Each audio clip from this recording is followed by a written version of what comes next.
Good evening, everybody. Welcome, welcome. Hello, everyone. So Tina and I are coming to you post-retreat. What does that mean?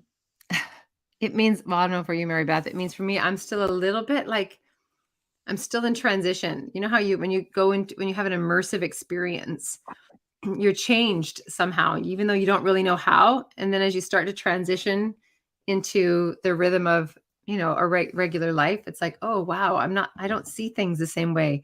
So I'm a little bit groggy and I'm a little bit in between worlds, and yet I'm super clear. That's what it means to me. How about you? It means I have another piece that I'm really got dug into, but that unfortunately I didn't have time to finish, and it's really bugging me, and I'm just being forced into the next long list of things that I have to do in my life. Yeah.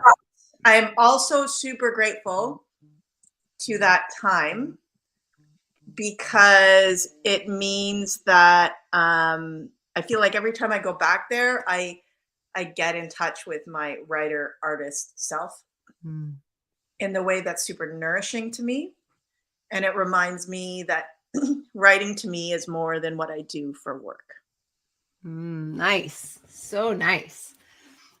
So we were there with our first Writer's Adventure cohort, and it was a deep dive for them and for all of us. And just like any brand new group, we're learning about each other.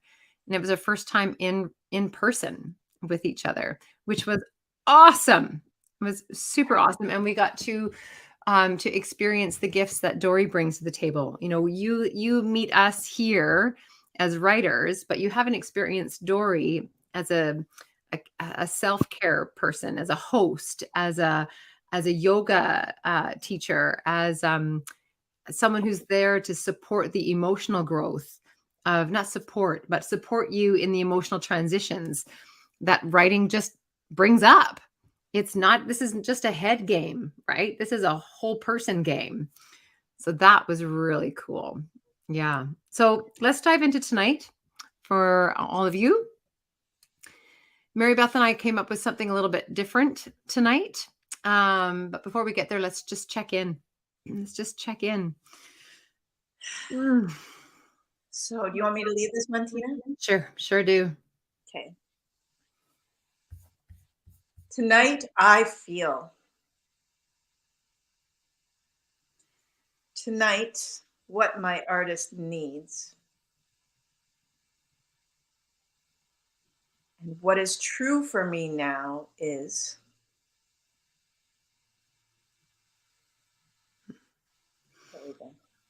awesome. Thank you. So as you check in with yourself, what answers came to you in those reflection prompts? And we bring all of ourselves to the table when we're writing, wherever you're at, whatever's alive for you. So Meribeth and I were unpacking some of the things that we noticed from the writing retreat and what we thought we'd open tonight on. And, know that every group always brings their own story. And this particular weekend, the story really was about container, having a container. Meribeth and I are adventurers. So our container actually is the adventure. But there are some that really, to get to the adventure, they need specifics. And so that to me really felt like part of what we were working in this weekend. And so we thought we'd spend a little time there with you today. We finished the writing retreat with next steps for each person that was there. And during the retreat, we walked people through what we called the 3-act structure.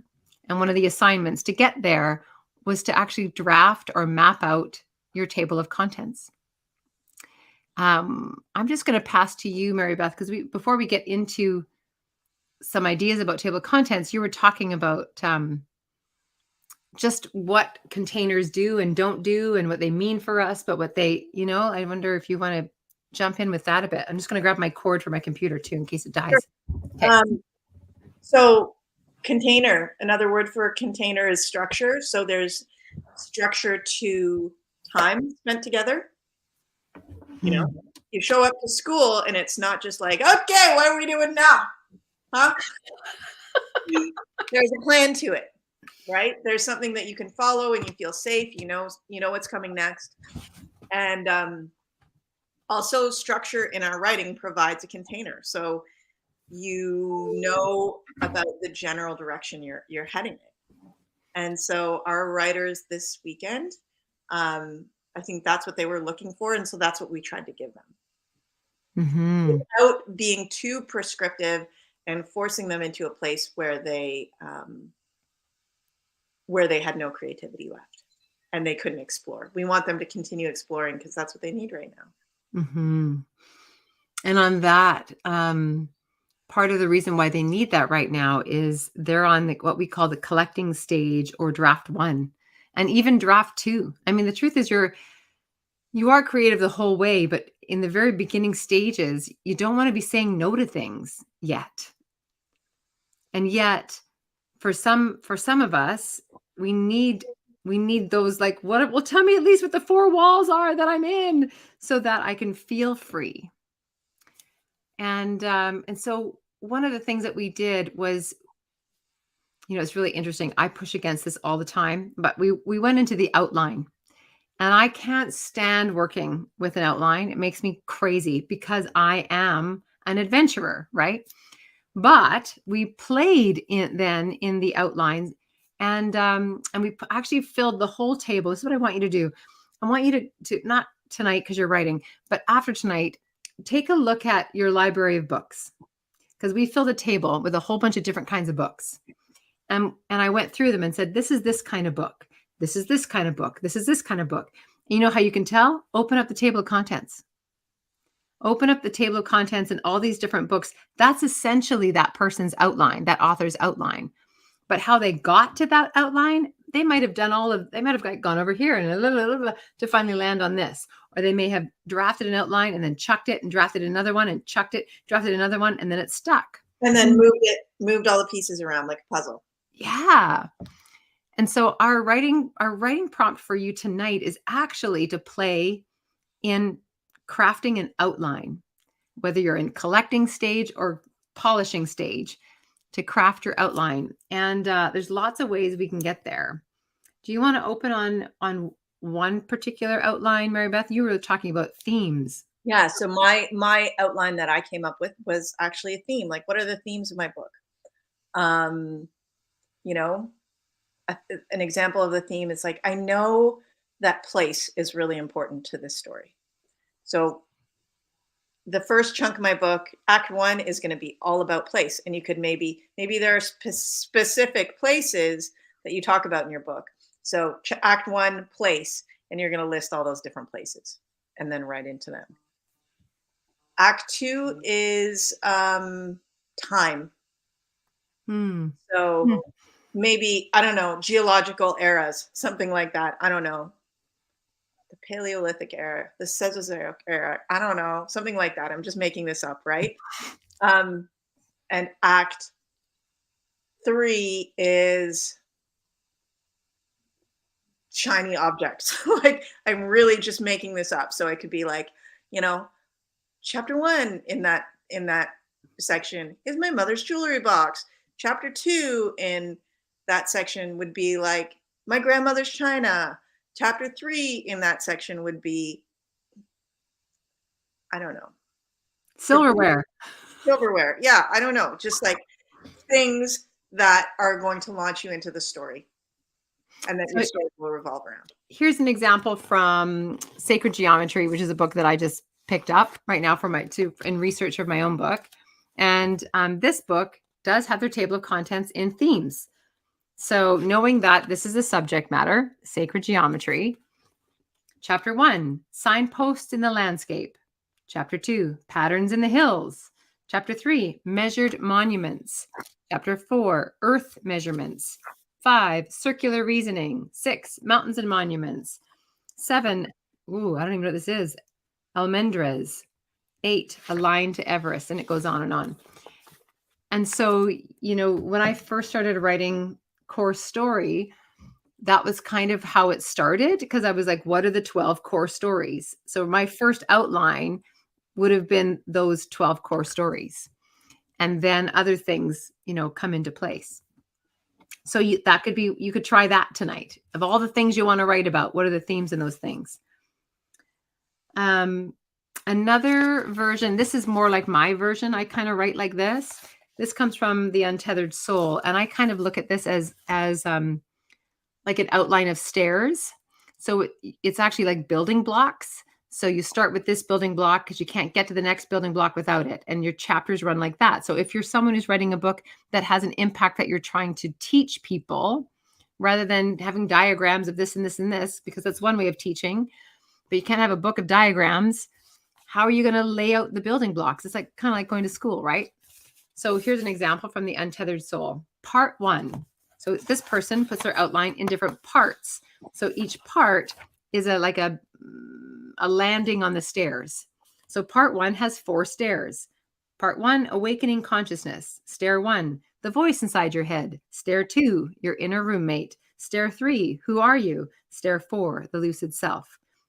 Landing. The landing now is part 2, experiencing energy. So this person is trying to teach me what it means to become this through building blocks.